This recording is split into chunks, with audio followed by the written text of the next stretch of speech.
the vast stretches of the unknown and the unanswered and the unfinished still far outstrip our collective comprehension.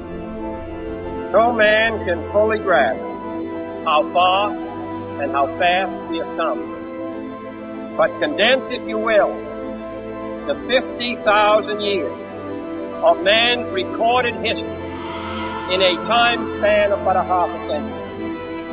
Stated in these terms, we know very little about the first 40 years, except at the end of them, advanced man had learned to use the skins of animals to cover them.